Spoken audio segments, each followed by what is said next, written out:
بسم الله الحمد لله رب العالمين maanta waxaan qaadanaynaa cashirkeena 12aad ee ku saabsan thermodynamics waxaan soo aragnay wax fara badan thermokinetics ayaan soo aragnay oo ka hadlaysay absorptionka distributionka metabolismka iyo excretionka maanta waxaan rabnaa inaan fahanno thermodynamics maxay tahay maxayse ugu duwan tahay thermokineticska thermodynamics markaan ka hadlayno study of biochemical waa barashada la baranayo biochemical ahaan ama biological iyo chemical ahaan la isku baranayo and physiological effects iyo saameynta shaqo ahaan saameynta ay u leedahay of drug daawada on the saameynta biochemical ahaan ay leedahay iyo physiological ahaan shaqo ahaan iyo chemical ahaan saameynta daawada ay ku leedahay jirka noolaha ilma aragtada sida bacteriyada parasiteka iyo mechanismka ama falgalka daawadu ay sameynayso ee ka dhaxeeya drug concentration and effect daawada ribanaanteeda iyo saameynteeda farqiga macnaha saameynta xiriir ka dhaxeeya maxay tahay hadii daawada concentration waxaa loo yaqaan ribanaan tusaale waxa haday maadada ay ku badan tahay iyo markay ku yar tahay saameynta iyo saameynta ay keento farqiga waxa u dhaxeeya xiriir ka dhaxeeya aan rabnaa inaan isla fahno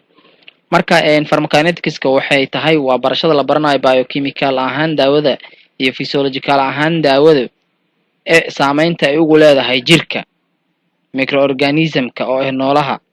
parasiteka oo asagana sidoo noolaha ilma aragtada asagoo laga yaabo mar inuu yahay il aragto oo la arki karo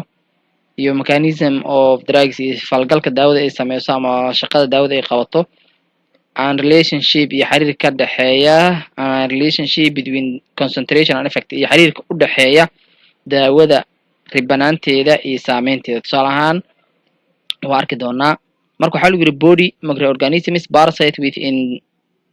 or on the body parasiteka jir kor saaran ama kan ku guda dhexdiisa ku jira mechanismkana waa soo aragnay marka thermodynamics waxaa loo yaqaanaa saameynta biological ahaan iyo physiological ahaan saameynta daawadu ay leedahay ayna ku leedahay jirka iyo noolaha ku jira jirka ama ha saarnaada ama ha ku jiro noolaha la daaweynayo markaan ka hadlayna action of drugs shaqada daawada ay qabato on the body jirka ay ku qabato sidoo kale waa rabnaa inaan wax ka fahanno iyo abbreviated as period xilliga daawada jirka ay ku shaqeynayso kala ama si fiican u shaqeynayso kala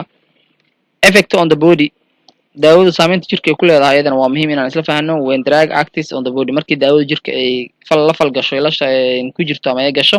maxay sameysaa stimulation actions ay sameysaa fal loo yaqaan kicin inay jirka ay kiciso stimulation ay ku keento waa qaarkood waxay sameeyaan stimulation jirka kiciyaan waxay ka dhigaan alert inay soo jeedo jirku qof active yahay depression action waa cagsigiisa oo ay inay jirka hoos u dhigto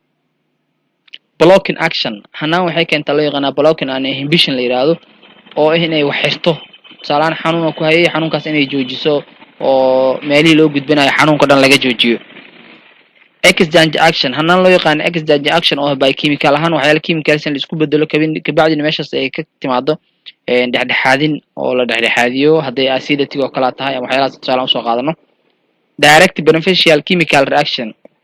hanaan loo yaqaan direct beneficial chemical reaction oo in chemical reaction ka dhacay si toos ah jirka ugu faa'iido iyo direct harmful chemical reaction iyo in si toos ah jirka halis ugu geysato kala intaas oo dhan waa saameynta ay keeni karto daawada jirka markuu galo way kicin kartaa hoos u dhigi kartaa waxay ka xiri kartaa exchange sameyn kartaa si macnaha wax mid walba waxa way qaab ay u shaqeysaa jirta macnaha isku shaqo ma ahan mid stimulation ahaan ayaa loo u shaqeysaa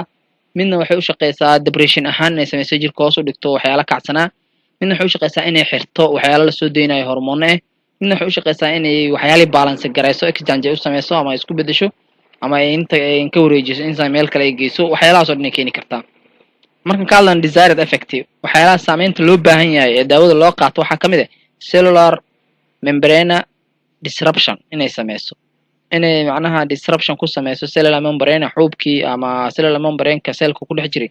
inay interruption ku sameyso disruption waxa loo yaqaano ayaa ka mid ah chemical reaction with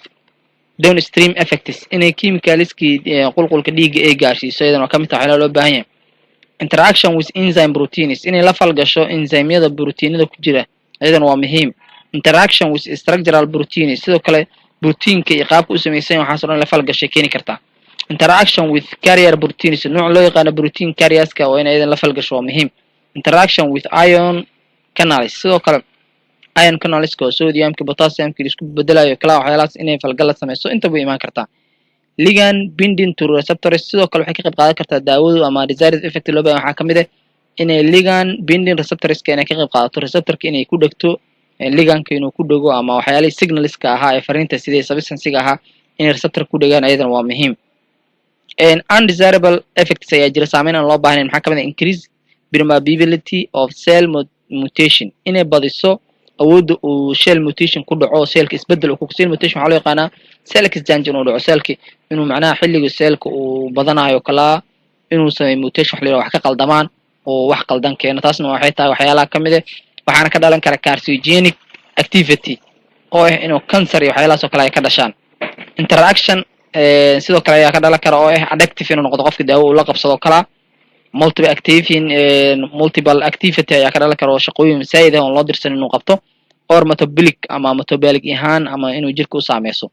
induced physiological waxaa macquul ah oo sidoo kale samayn kartaa physiological ahaan inay usoo saarto damage in waxyaalo keento shaqada jirka uu qabanayo kala waxyaalo inuu geysato or abnormal chronic conditions ama inay keento cudurro chronic oo sii daba dheeraada xaaladahaas oo kale inay dhaliso receptorka muxuu yahay markaas receptor is a molecule found on the surface of the cell receptor waxaa loo yaqaanaa waa waxyaalo molecules oo ku dhegan cellka dushiisa saaran waana qaybta qaabisha markii substance daawo chemical ee jirka soo gasho qaybta qaabilaysa waxaa loo yaqaanaa receptor which receive specific chemicals taasoo ay soo gaarto chemicals qaas u ah oo signals from the neighboring cells kuwaasoo ugu yimaada cellska daris kale ah or wider environment within ama unugyo kale deegaan ah ama environmentiga uu keeni karo ama waxyaalo kale jirka soo gala inta ay keeni karaan marka in receptor hadaa maqashid waa qaybta cell kamid ah oo surface-ka banaan ku taala oo oogada sare taasoo keeni karta inay macnaha qaabisho waxyaalaha cellka soo gali raba ligand waxaa la yidhaha isagana substance waaye that forms complexes with biochemical surface wuxuu qabtaa waxyaalo kala duwan oo biochemical ahaan ama shaqooyin fara badan oo qabtaa or ama wuxuu qabtaa biological purpose waxaan loo isticmaalaa hanaan biological oo inuu biological ahaan cellkii shaqo uu ka bedelo ama waxyaalo uu sameeyo waxaana kamid ah signalkiska inuu soo gudbiyo fariimaha oo kala ligandka waa ujeediin isagoo receptorka usoo socda oo qabsanaya plasma membrane-ka bacd usii gudbaya ilaa iyo transducerka uu ka dhaco ama shayga wixii la rabay la sameeyo intaas ayaan kusoo gabagabaynaynaa qaybteena 12aad. Assalaamu calaykum waraxmatullahi tacaala wabarakaatuh.